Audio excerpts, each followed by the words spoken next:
Hello, everyone.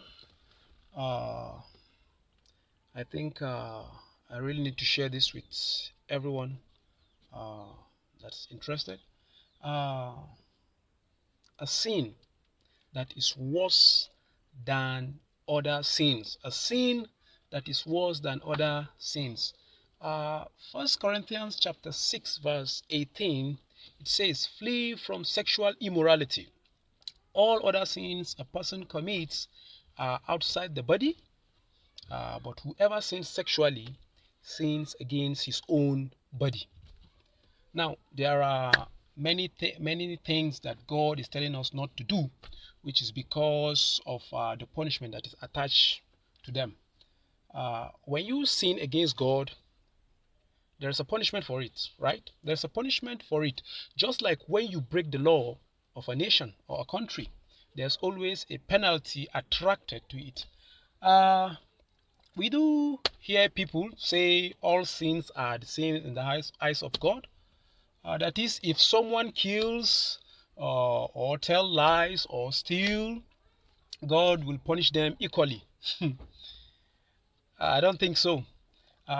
If so, how can we call God a God of justice if He will punish every sin equally? No, no, no, no, no, no. We can't call God God of justice.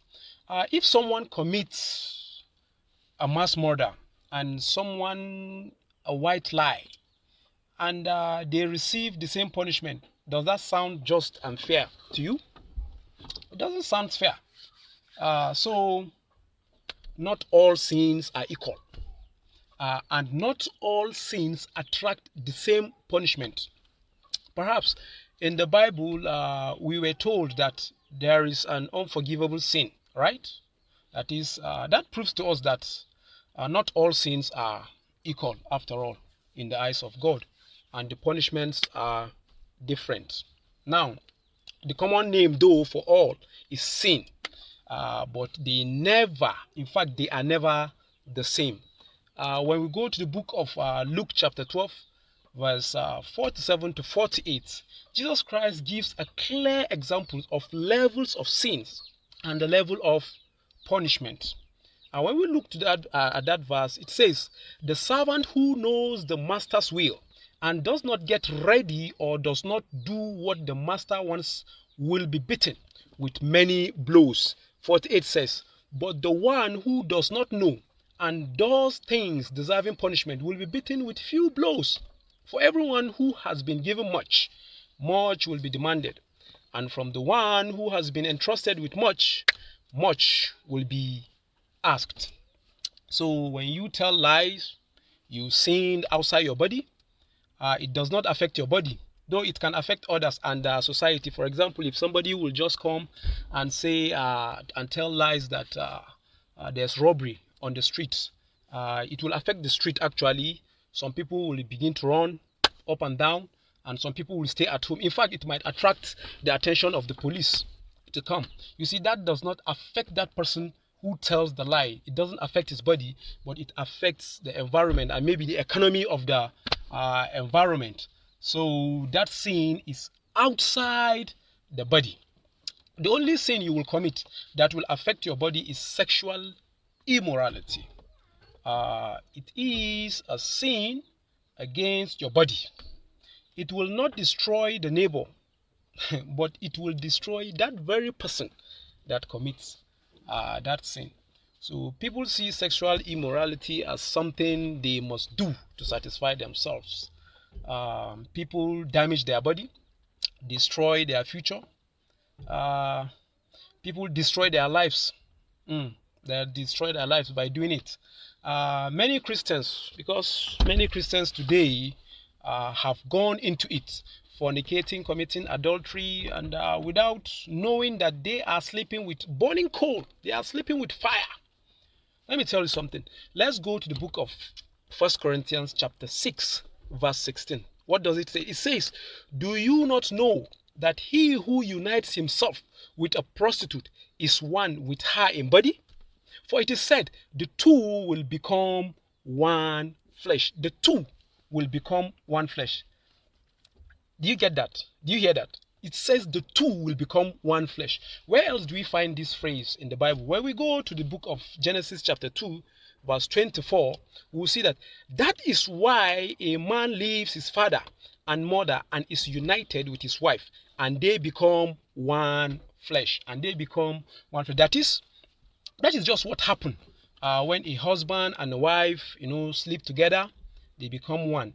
It is a spiritual law that God had set to be between persons that agree, people that agree to spend their lives together. So now, this law also applies the same way outside marriage. Isn't that? It applies the same way outside marriage when we look at that 1 Corinthians chapter 6, verse 16. So any person who sleeps or commits adultery with someone else becomes one with that person they sleep with. I know a lot of people don't even know what that means.